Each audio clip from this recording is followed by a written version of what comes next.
And welcome back to my channel. So your girl is back again. I told you I'm gonna really try and be consistent, and I'm really doing that. I'm so proud of myself. I'm gonna give myself a little pat on the back. So yeah, so today's video is literally going to bust a few fitness myths or fitness misconceptions that I've heard people say. So I thought, you know, I'd come on here, talk about the things I've heard, and kind of basically give you some home truths and hopefully educate you guys as well. So yeah, I'm just gonna get straight into it. So fitness fad or misconception number one is that you need to cut carbs in order to lose weight. Now, a lot of people have demonized carbs, and I guess there is this idea that carbs are bad for you and carbs make you fat. However, I'm here to tell you that that is not true. So carbs give you energy, and I feel like what people tend to do is just have too much carbs or have carbs in excess, which causes them to put on weight. So you don't not need carbs to lose weight. Carbs are part of a healthy, balanced diet. Otherwise, they wouldn't kind of be part of the daily things that we require in our nutrition. But like I mentioned, carbs give you energy. So if you are having too much carbs and the energy is not being used, those are the situations or instances where you're more likely to kind of gain weight or put on fat, basically, so to speak.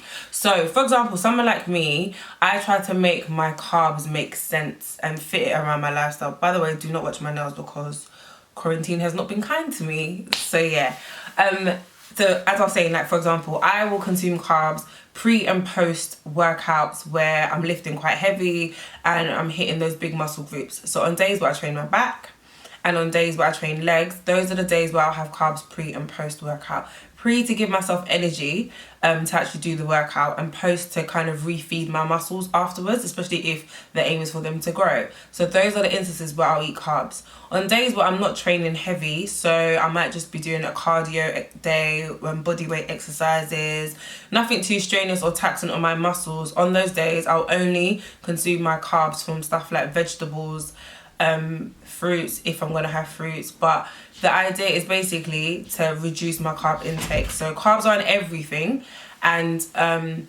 literally you've got carbs in your yogurts.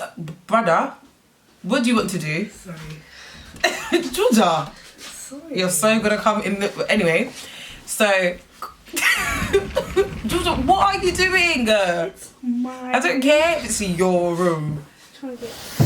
Yeah, I'm using her room because her room has the best lighting in the house. So keep it quick. Sorry, Sensei. With your Barney nightgown. Right, so she threw me off. I forgot even what I was saying. Right, so carbs are in everything. Carbs are in your yogurts, they're in your fruits, they're in your vegetables.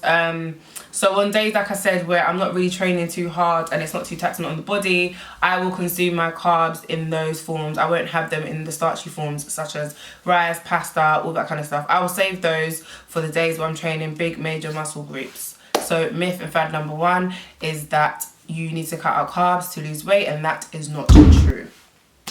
Myth and fad number two is that I can reduce my fat. Basically, is this: hi Gina, I don't want to lose weight anywhere else but my stomach. So I want to have a slim, flat stomach, slim waist, a flat stomach, but I want to keep my bum and my legs.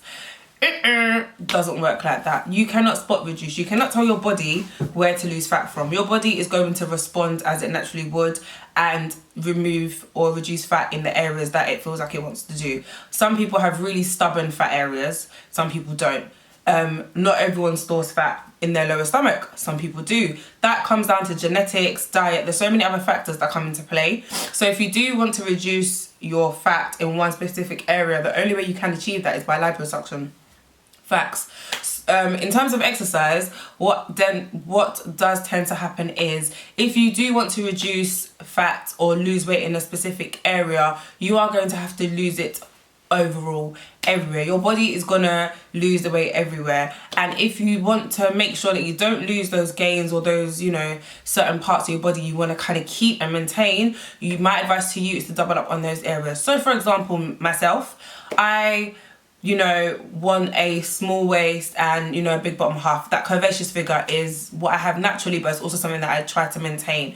So in doing that, what that means is I will double up on my lower body day. So I train legs and glutes 2 to 3 times a week just to make sure that I'm, you know, building muscle in those areas and kind of maintaining what I have, if not growing what I have, by working them twice as hard and making sure that I'm still kind of going in. That way it will compensate for any fat loss or muscle loss that I might, you know, get from doing full body workouts or trying to kind of lose body fat in other areas. So it's basically just to kind of balance out the loss that you would get in that area. So that's the kind of only way to do it. Other than that, you have to go see Dr. Miami or whoever your surgeon is, but that's the only way you can do it. So yeah, you can't spot fat reduce, unfortunately. I mean, if you could, I guarantee you a lot of people probably wouldn't be going to have surgery, but just is what it is. Myth number 3 is that muscle weighs more than fat. This is not true. Okay, so guys, if you had a scale and you had 1 pound of muscle and another scale and you had 1 pound of fat, they would weigh exactly the same on the scale. They'll both be a pound, right? So they're not different. It's just that muscle is a lot more denser, so has a more streamlined look, and fat doesn't. Fat's more spread out, which is why fat looks a lot more than muscle. But in terms of their actual physical weight, it's exactly the same. So if you take 2 people, they can both weigh 72 kg, for example, and it's down to body composition. If you are someone who has a lot less fat, a lot more lean muscle, you're going to look a certain type of way than the person who has a higher body fat percentage, if that makes sense. Because, like I said, fat takes up more room. It looks different, it looks bigger, whereas muscle's a lot more streamlined, it's a lot more dense, so it appears smaller. But like I said, muscle does not weigh more than fat, and on the scale they weigh exactly the same. Myth number 4 is that on your weight loss journey, you need to lose all the weight you want via cardio, and then once you've reached your desired weight, start weight training. This is not true. Research has shown that strength training, weight training does aid weight loss and fat loss, and in some cases is a lot more beneficial. So you don't have to do one before the other. My personal advice is to do both hand in hand and focus on both. If you are someone who wants to lose quite a lot of weight, right, let's just think about it this way. Imagine you've got like 100 pounds to lose, right, and you lose 100 pounds in terms of fat.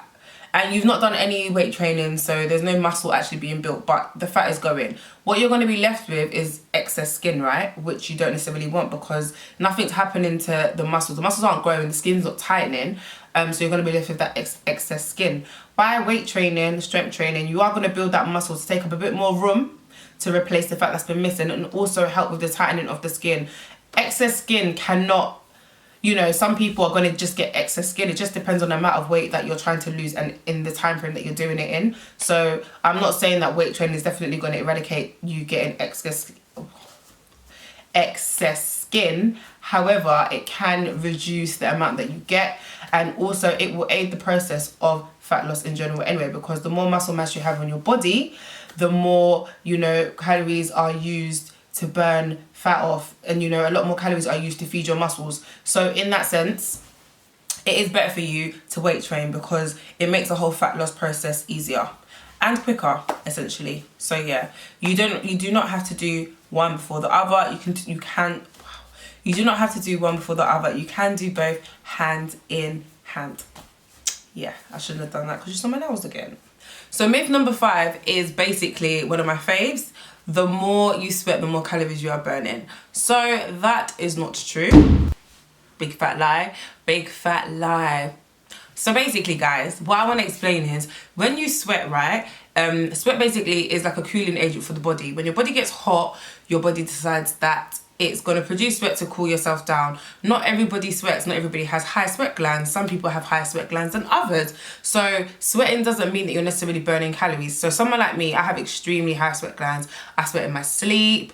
I can sweat. Like, it doesn't take a lot for me to sweat. I can sweat with ease, right? And I'm always sweating. Like, the amount of sweat that I sweat in a day is mad. Like, it's a lot.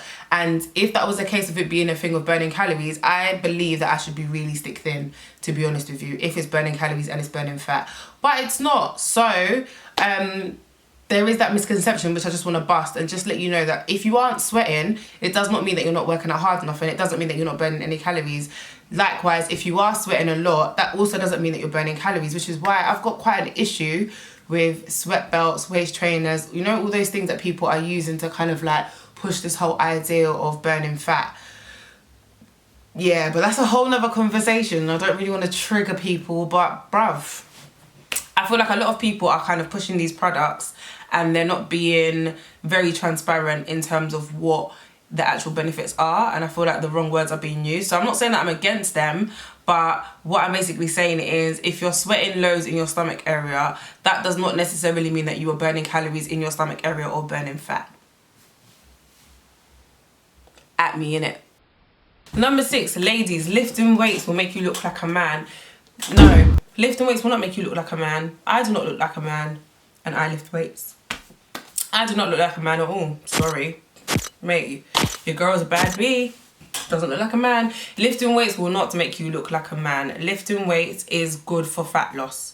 It's good for your overall body. It's good for overall body health. Like, lifting weights is life. I love it. I couldn't imagine doing anything else. Lifting weights, okay, anyway, I'm waffling, but generally lifting weights will not make you look like a man. I say this because as women, we do not have the same level of testosterone as men do in terms of, and that is a growth hormone. So you are not going to look like a man by lifting weights. If you do see females that generally look a bit more on the masculine side, more often than not, that is a result of, you know, additional things such as steroids. They could be training for competition, so bodybuilding competition, depending on what kind of category they're going in, that's the look that they're trying to achieve. But generally, lifting weights, as an, you know, the average female in the gym, you are not going to look like a man. So don't be afraid to lift weights. Don't be afraid to go hard and heavy in the gym. Lifting weights is brilliant for sculpting your body and for actually kind of working towards the body that you actually want to achieve, because you're able to manipulate that by, you know, growing muscles in certain areas and so on and so forth. So lifting weights do not make you look like a man. Number 7, women need to do different exercises to men. No, we don't. We definitely don't. It's 2020. Who says 2020? It's 2020. Women do not need to train different to men. Women and men can train exactly the same. There is no difference. Like, I don't believe in a woman training a certain type of way and a man training a certain type of way. I feel like everybody should train based on what their own body goals are. So you would train to achieve your ideal and that person will train to achieve their ideal. It doesn't necessarily mean that the exercises you are going to be doing are different. Training is training. Do you understand what I mean? So none of this girl push-ups, boy push-ups, girl pull-ups, but no. Like, if you have the capacity to do the standard exercise, just do the standard exercise. Ultimately, I guess, with those labels on those exercises, especially like, you know, the progressive, easier versions, I feel like they're obviously very outdated and you know, refer to back in the day where I guess women weren't really strength training or actually, you know, in the gym, and there was this perception that women were physically weaker than men, so the easier versions were labelled as female exercises and whatnot. But now it's 2020, I see some girls that are lifting heavier than mandem, myself included. Like, I can bench more than your boyfriend, sis. Okay, I'm joking. But do you get what I mean? So it's like, nah, women and men don't need to train the same. You can train exactly the same. Training is training. It's just down to what your body goals are and what you are trying to achieve. Your training should be suited towards that, not gender. But yeah. Myth number 8, you can out-train a bad diet. Sis, you can't. Brother, you can't. You cannot. You can't out-train a bad diet. What you eat in private will show in public. Like, you can't out-train a bad diet. And I'm saying that because, let's talk about numbers, yeah? Numbers is proof. So there are 3,500 calories in a pound. Now, in order to lose a pound, you need to be in a calorie deficit of 3,500 over a period of time. Now, if you are somebody who, let's say, for example, you know, you've been in a deficit, you get to the end of the week, you are in a deficit of 2,000 calories. Brilliant, amazing. Then you go and decide to have a cheat meal. You have a cheat meal and your cheat meal is 2,000 calories or even more, because let's be honest, a lot of people don't even have cheat meals, they have cheat days. So, you know, you can end up eating your whole week's deficit and then some in the space of a day, which then brings you back to, if not maintenance, in a surplus. So if you're talking numbers, you can't out-train a bad diet. Facts. So my last fitness fad is that muscles turn into fat when you stop working out. So again, this is not true, because one cannot convert into the other. They're two completely separate entities in the body, so they cannot convert into another. The only way you can get more fat in your body when you stop working out is if you are still consuming calories and the energy is not being used. So remember, calories are what you consume in, and obviously to lose weight or to maintain weight, it's about losing weight. You have to be in a calorie deficit, so burning more calories than you consume. And then obviously if it's maintenance, it's maintenance. If you are consuming a lot more calories than you are burning, then you are ultimately going to put on the weight, and that can happen if you stop training. So if you're still eating as though you're training and you're not working out to burn or use the calories, then that can result in you putting on weight. But it's not a case of the muscles actually turning into fat. That is virtually impossible. So guys, I hope you have enjoyed my fitness fads and myths and misconceptions. I hope it gives you a better understanding into the whole health and fitness side of life, and also just shows you, I hope you found it helpful and useful, and I guess I hope it can kind of aid you in your day-to-day lives in regards to your own health and fitness journeys. If you have enjoyed this video, don't forget to like, share the video, and also if you're not subscribing, make sure you hit that subscribe button right now to make sure you're subscribing, because like I said, your girl is back and is going to be putting out more content on YouTube. So yeah, thank you for watching this video guys, and I'll catch you on the other side. Peace.